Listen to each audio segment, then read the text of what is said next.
Ministère de l'Éducation nationale, Centre international d'études pédagogiques, Test de connaissance du français, TCF. Partie 1. Compréhension orale. Dans cette partie du test, vous allez montrer votre compréhension du français parlé dans des situations de la vie quotidienne ou du monde professionnel, tel qu'on peut l'entendre en France ou dans un pays francophone. Consignes générales. Lisez attentivement les consignes écrites sur votre livret. Avant chaque document sonore, vous entendrez le signal sonore. Attention, vous n'entendrez ces documents sonores et les questions qu'une seule fois. Alors écoutez bien. Gérez bien votre temps. Cette partie dure 35 minutes. Vous devez choisir une seule réponse, A, B, C ou D, et cocher une seule case. Nous commençons. Écoutez les 4 propositions. Choisissez celle qui correspond à l'image. Regardez l'image 1. A. Donne-moi ça, maman. B. Attention, c'est très chaud. C. Bon anniversaire, maman. D. Non, je n'ai pas envie.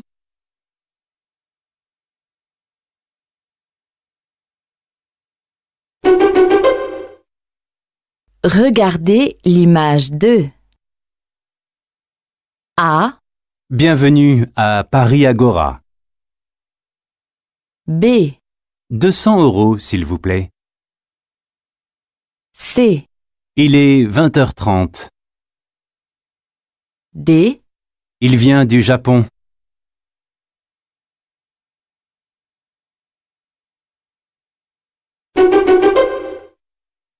Regardez l'image 3. A. Je peux m'asseoir ici? B. Mon chien peut venir avec moi? C. Quand passe le prochain bus? D. Vous me donnez un ticket?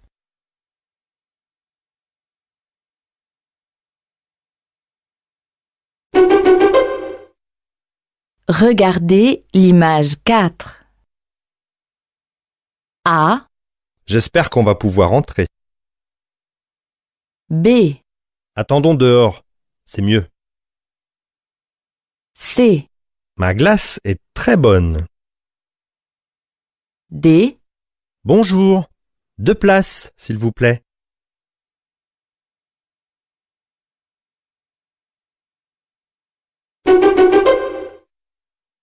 Regardez l'image 5.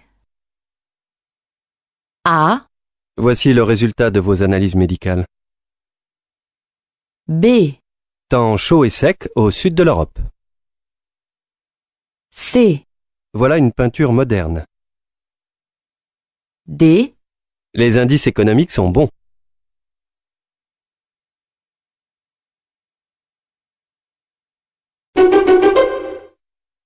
Regardez l'image 6. A. Baissez les bras. B. Enlevez votre pull. C. Installez-vous. D. Respirez bien fort.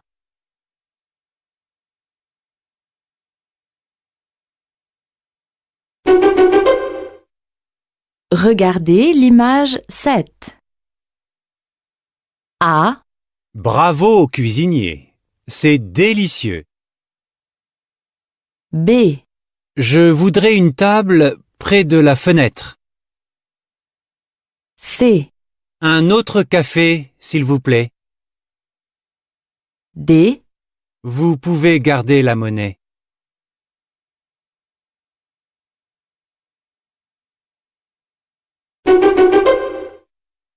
Regardez l'image 8. A. C'est un acteur formidable. B, Je déteste la publicité. C, Tu vas payer nos billets. D, Viens, on va s'asseoir là.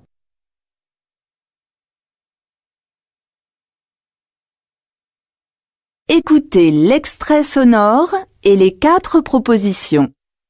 Choisissez la bonne réponse. Question 9.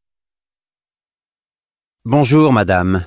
Je souhaiterais réserver dans votre hôtel pour le week-end prochain. Vous avez de la place disponible? A.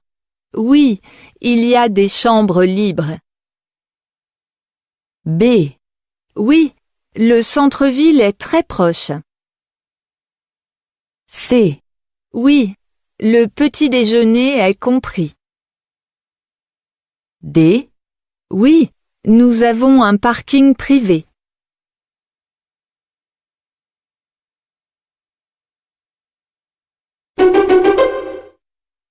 Question 10. Si tu veux, je t'emmène à la piscine cet après-midi. Qu'est-ce que tu en penses? A. J'ai cassé ma raquette. B. J'ai oublié mon ballon. C. J'ai perdu mon maillot. D. J'ai trouvé mes chaussures.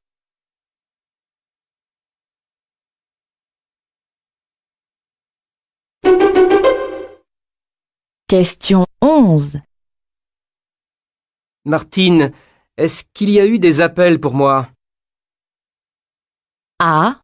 Le fax est en panne. J'ai appelé le réparateur. B. Madame Marcos s'est passée prendre le dossier Mali. C. Monsieur Dupont a téléphoné et veut vous voir. D. Vous avez rendez-vous avec Monsieur Poset.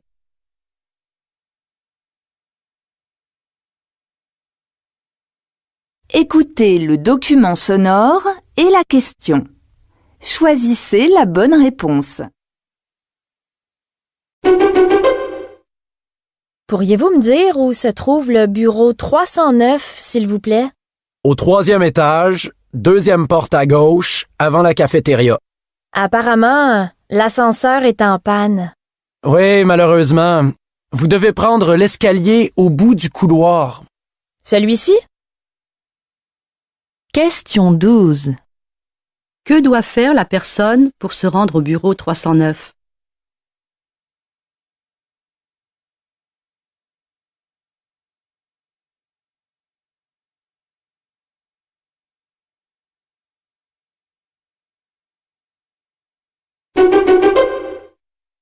Alors c'est d'accord. Nous faisons un pique-nique samedi prochain. Oui, mais cela dépendra aussi du temps. S'il pleut, Pierre a proposé d'aller chez lui. Il a une maison de campagne avec une grande véranda qui s'ouvre sur le jardin. Ah oui? Alors c'est d'accord. Tu apportes les salades? Oui, et toi des fruits. Pierre s'occupera des boissons et du pain. Bon, espérons qu'il fera beau.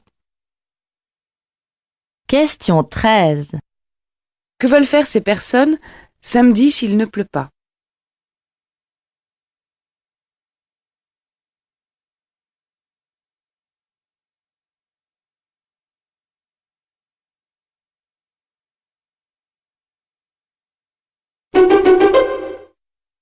Alors, tu as trouvé un logement? Oui, c'est tout petit. Il y a une seule pièce. C'est au 2e étage d'un immeuble situé en plein centre-ville. En plus, la propriétaire est gentille. C'est ce qu'il me faut. Question 14. Dans quel type de logement habite cette personne?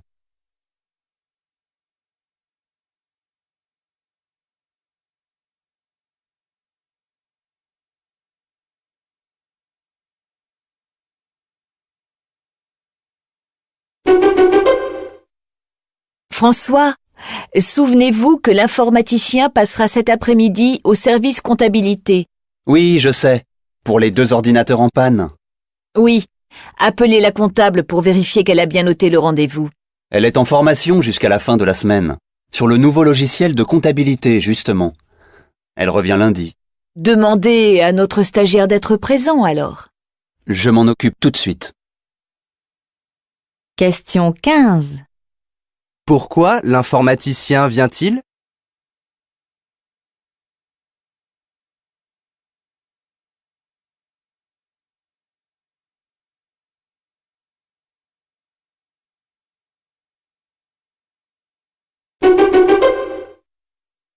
En fait, en quelques mots, les jeunes jouent beaucoup moins à l'extérieur, les jeunes sont plus inactifs, les jeunes ont plus de troubles de comportement. Or, de plus en plus d'études scientifiques font un lien direct entre le fait que les enfants n'aient même pas de temps libre, n'aient pas de jeu libre et ne jouent pas dehors, ne sont pas en lien avec la nature qui les environne.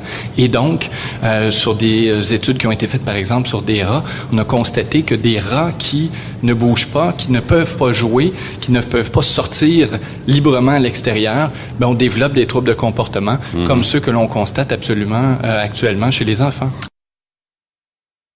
Question 16. Selon l'intervenant, qu'est-ce qui explique les troubles du comportement?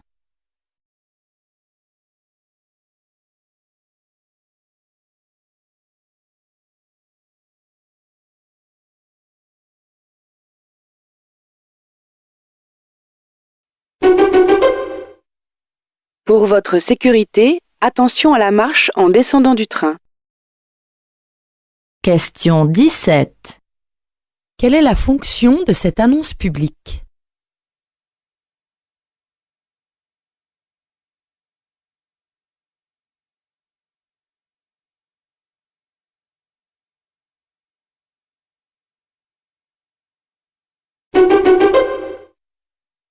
Oh, qu'est-ce qui t'arrive? T'es super beau habillé comme ça. Où vas-tu? Je sors de chez le coiffeur et je viens de m'acheter ce costume. Magnifique. T'as un look d'enfer. Mais pourquoi? Pour moi? Je viens juste de terminer mes 6 mois d'essai chez mon patron et comme j'ai donné satisfaction, je signe lundi prochain mon contrat définitif et à temps complet, pas partiel. Ah, ton contrat définitif? Mais c'est extra! Ah, te voilà dans la vie active, bravo! Je suis enchantée pour toi. Et tu penses à nous maintenant? Question 18. Pour quelle raison la jeune fille est-elle si contente?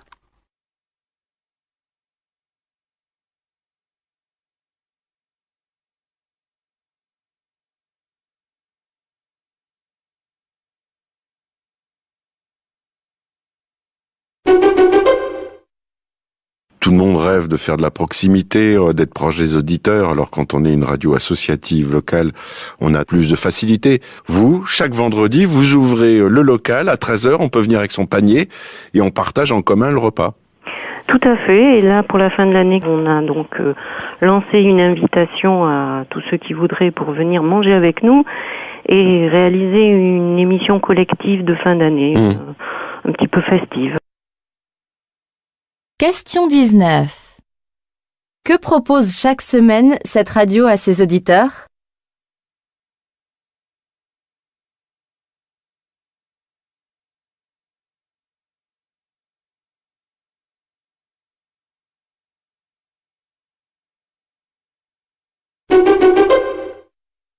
On dit souvent qu'à Londres, on peut changer de job quasiment comme de chemise.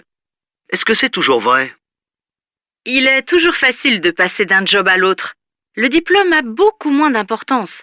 On va surtout regarder les postes que vous avez déjà occupés. On va aussi tenir compte de vos motivations. C'est vrai qu'on vous donne aussi la possibilité d'augmenter de franchir les étapes beaucoup plus rapidement.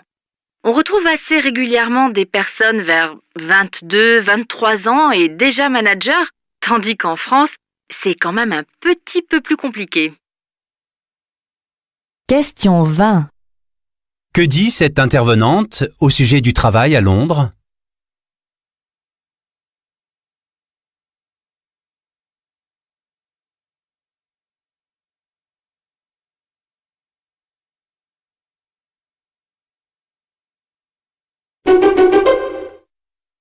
Bonjour monsieur, je viens transférer ma ligne téléphonique.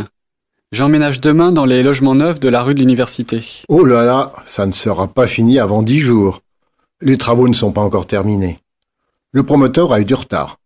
Nous attendons son autorisation pour installer le réseau. 10 jours? Mais comment je fais sans téléphone, moi? J'en ai besoin pour mon travail. Je suis désolé, monsieur, mais vous n'êtes pas le seul dans ce cas et on ne peut pas aller plus vite que les travaux. Question 21. Pourquoi le client n'obtient-il pas le transfert de sa ligne téléphonique?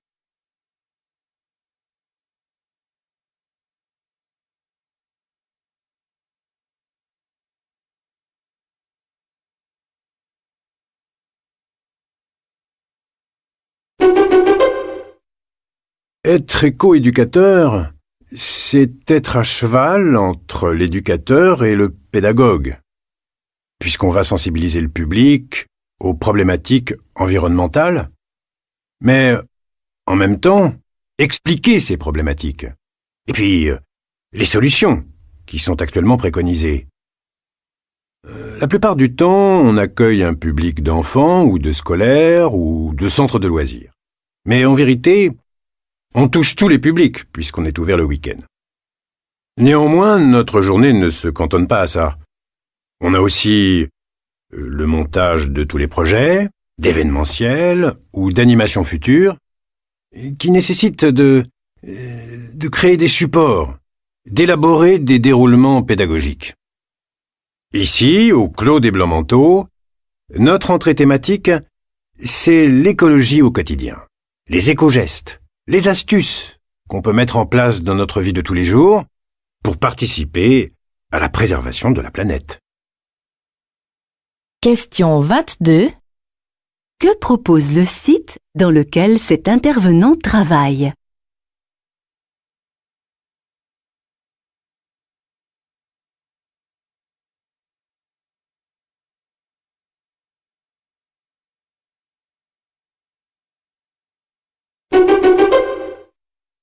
Bonjour, je suis nouveau à Charlesbourg. Vous sauriez ce que je dois faire de mon arbre de Noël pour qu'il soit ramassé? Vous n'avez qu'à déneiger devant chez vous et puis le laisser dans la rue. La collecte a lieu demain matin. Il est grand, votre arbre? Regardez, je l'ai mis dans le jardin. Il fait bien 3 mètres de haut. Alors, il faut le couper en deux. Et puis aussi, enlever tout ce qui est dessus. Question 23. Qu'est-ce que cette personne cherche à savoir?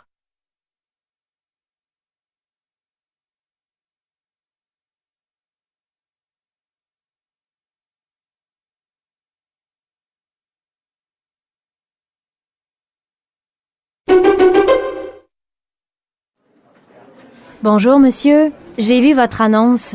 Vous cherchez toujours une vendeuse? Oui. Cela vous intéresse? Vous avez de l'expérience? J'ai été vendeuse 15 ans à Québec, mais mon petit ami a été muté à Montréal. Alors, j'ai dû démissionner. Vous habitez encore là-bas? Non, nous sommes chez mes parents en attendant de trouver un logement. Vous parlez anglais? Bien sûr. Bien. Vous pouvez revenir demain pour un essai? Avec plaisir. Question 24. Pourquoi la personne cherche-t-elle du travail à Montréal?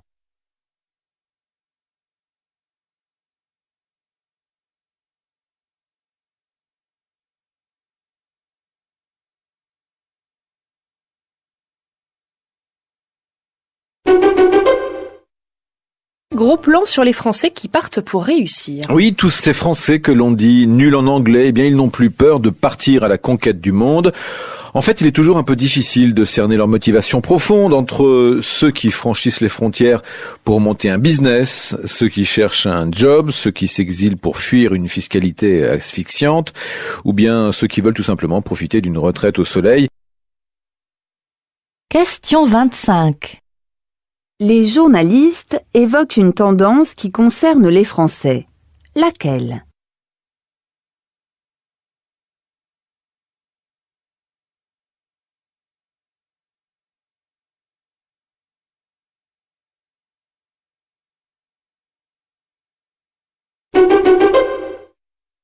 À mes côtés, cette semaine, une philosophe, essayiste et romancière, née à Paris, grande voyageuse passionnée d'Afrique, férue de politique et d'opéra et qui publie ces jours-ci ses mémoires. Si vous aimez la petite et la grande histoire sans vraiment savoir ce que pouvait signifier naître petite fille dans une famille de la bourgeoisie cultivée des années 40, si vous voulez comprendre ce que cela voulait dire à la fin des années 50 d'intégrer la grande fabrique intellectuelle française que sont les grandes écoles, si vous aimez la philosophie, les voyages et la politique, bref, si l'histoire intellectuelle de la seconde moitié du XXe siècle vous passionne, alors vous allez lire comme moi d'une traite le dernier livre de Claire Aubert. Question 26. Selon le journaliste, quel genre d'ouvrage cette philosophe française vient-elle d'écrire?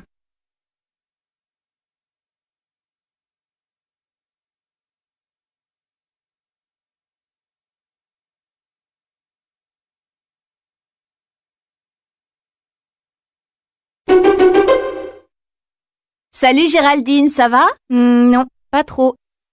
Tu sais que je cherchais du travail. Eh bien, maintenant que je l'ai trouvé, je ne suis pas très contente. Pourquoi? Tu ne touches pas assez d'argent?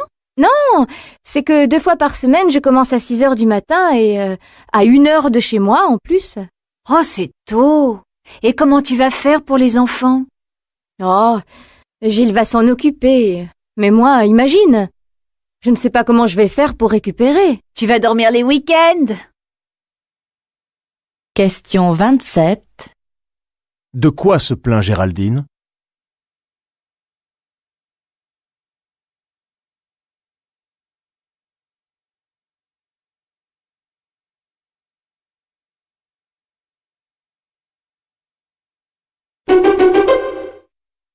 Salut Marie, alors finalement qu'est-ce que tu as fait samedi soir?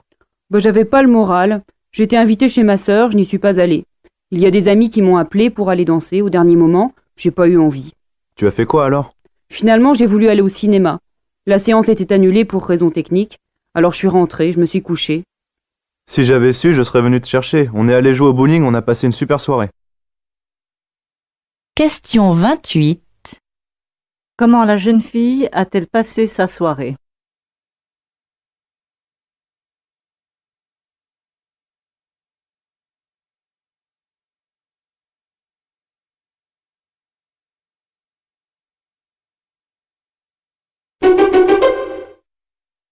Vous avez vu le premier film de Robert Feuillade hier? Non, ce n'est pas le genre de film que j'aime. Moi, je regarde tous les films. J'adore le cinéma depuis toujours. Sans doute parce que mon père m'emmenait au cinéma alors que j'étais encore au biberon. Je me souviens encore de mon premier western. Dans la petite ville où on habitait, tous les samedis, il y avait le cinéma en plein air gratuit. Moi, ce que je préférais quand j'allais au cinéma avec mon père, c'était la glace à la vanille qu'il m'achetait. Question 29. Selon cette femme, qu'est-ce qui explique son amour inconditionnel du cinéma?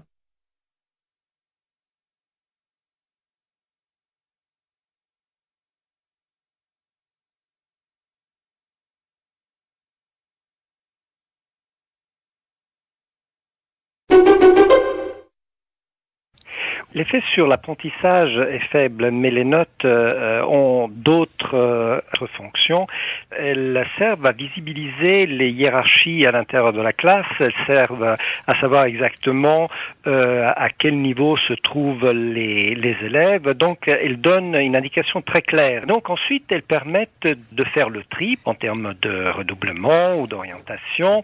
Et elles permettent aussi une objectification, une réification du jugement qu'on donne de l'élève. Par exemple, lorsqu'on communique les résultats aux parents, c'est numérique, c'est vrai, c'est objectif. C'est objectif. Question 30. Selon le locuteur, à quoi servent les notes à l'école?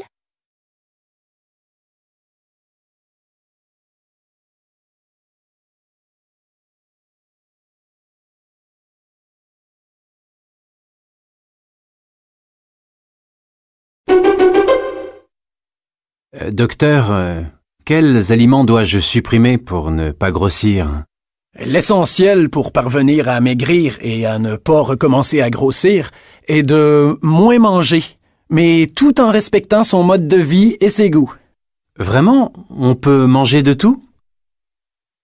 Oui, aucun aliment n'est mauvais en soi. Tout dépend des quantités et de la façon dont il est consommé. Il faut privilégier la diversité. C'est tout? Oui. 2 conseils encore. Réduisez l'apport en lipides et en sucre, privilégiez les légumes verts et, en quantité modérée, les féculents et le pain. Question 31. Que conseille le médecin à son patient pour perdre du poids?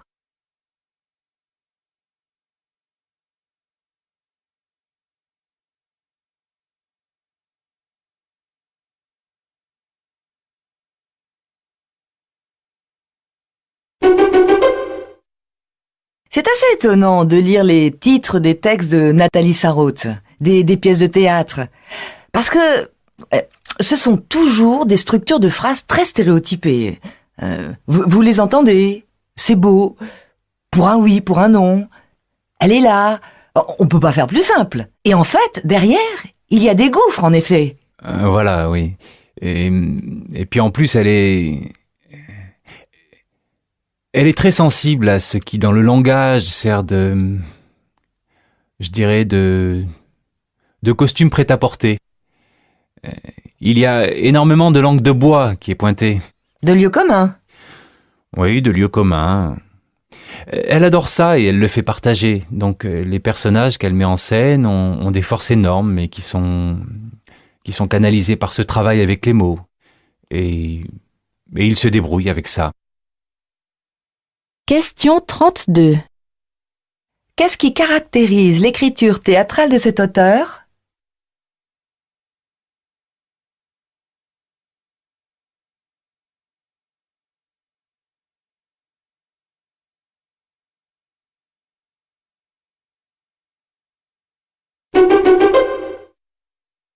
Est-ce que vous pouvez nous décrire votre itinéraire?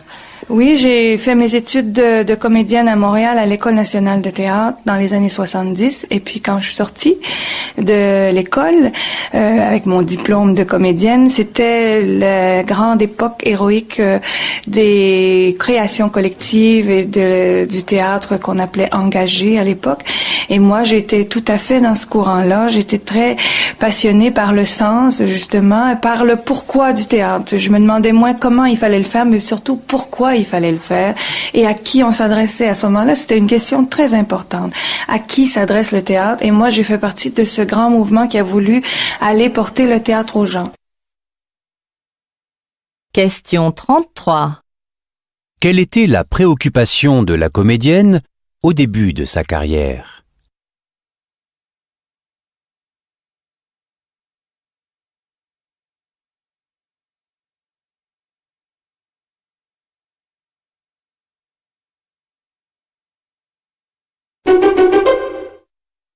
Progresser dans l'entreprise est une question de compétences, mais également d'intelligence relationnelle. Ne soyez pas naïfs. Le monde du travail est un monde de compétition et de rivalité. Une ambiance qui peut toutefois vous stimuler et accroître votre envie de réussir et de progresser. Évitez cependant de rentrer dans les stratégies de clan, les querelles, les intrigues au sein de l'entreprise. Le pouvoir peut changer de main à vos dépens. Soyez un observateur attentif des relations au sein du service, cernez la personnalité des uns et des autres et les jeux de cours sans y participer. Question 34.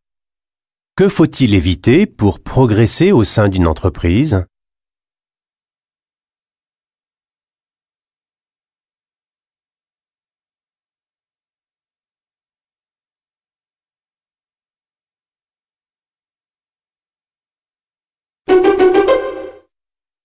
Le souhait de tout le monde aujourd'hui, des producteurs comme des consommateurs, c'est de réduire la distance entre la production elle-même et l'assiette.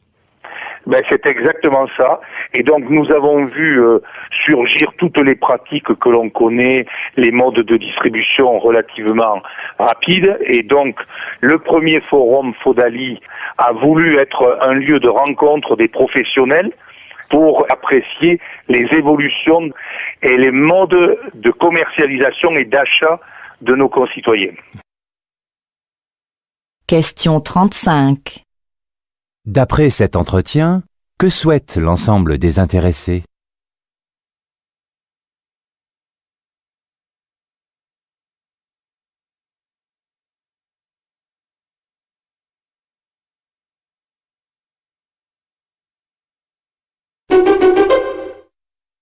Est-ce qu'il est irréformable, ce bac, Carl Meus? On y arrivera bien un jour à le réformer. C'est obligatoire, de toute façon, ce qu'on voit bien. C'est un examen qui coûte cher, ça tout le monde le sait, qui a beaucoup d'inconvénients. En plus, il apporte plus aujourd'hui les garanties de sélection. Parce qu'au fond, c'est ça le bac. S'il y a un examen, c'est bien pour sélectionner ceux qui l'ont, de ceux qui ne sont pas jugés capables par l'éducation nationale de sortir de ce système et d'aller vers l'enseignement supérieur. Donc à partir du moment où il n'y a plus cette garantie-là, il faut le faire évoluer. Question 36. Pourquoi le baccalauréat devrait être réformé selon celui qui s'exprime?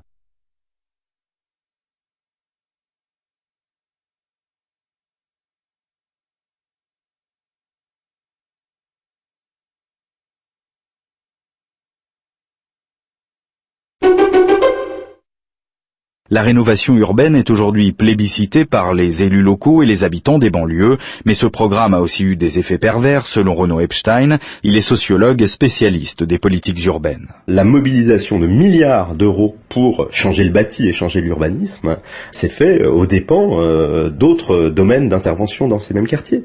Parfois, on a pu rebâtir des écoles, mais ça change pas nécessairement les moyens qui sont mis à disposition de ces écoles pour réaliser leur mission. Il en va de même pour les équipements sociaux, culturels dans ces quartiers. Est-ce que l'enjeu ne devrait pas être plutôt d'améliorer la qualité de service dans ces quartiers? Question 37. Quelle réserve le sociologue Renaud Epstein émet-il?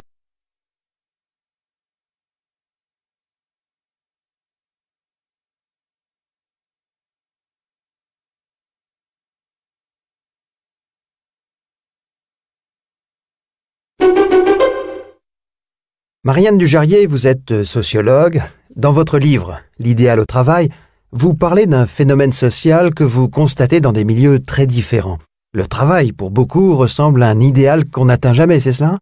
Plus exactement, le travail tel qu'il est demandé, tel qu'il est prescrit, est aujourd'hui idéal.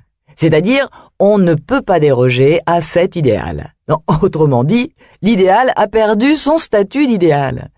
Alors, il serait devenu une sorte de norme, impossible évidemment à atteindre. Il faut être complètement épanoui par le travail, forme de prescription à prendre du plaisir dans le travail. Question 38.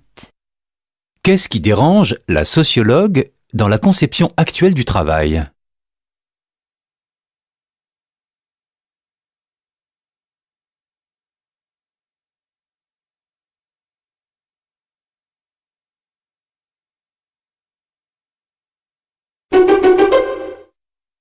Avant-hier, dans une tribune officielle, une élue française a brisé un tabou, et sans doute heureusement. En parlant des États-Unis d'Europe, comme de l'objectif ultime du processus d'unification européenne, elle a d'un coup redonné une clarté à cette entreprise si complexe qu'elle en est devenue obscure à tant d'Européens. De crainte de passer pour de doux rêveurs, romantiques, utopistes, ignorants des réalités politiques, même les plus déterminés des partisans de l'unité de l'Europe n'osaient plus employer l'expression de Victor Hugo. On ne peut pas, dit-on, ce serait briser net un consensus, ce serait rompre avec certaines nations, susciter de nouvelles querelles bien plus violentes encore que celles du traité constitutionnel. L'idée véhiculée par les États-Unis d'Europe, c'est-à-dire des États soumis à un pouvoir fédéral, n'est pas du tout à l'ordre du jour. Question 39. Selon le chroniqueur, Pourquoi l'expression États-Unis d'Europe est-elle taboue?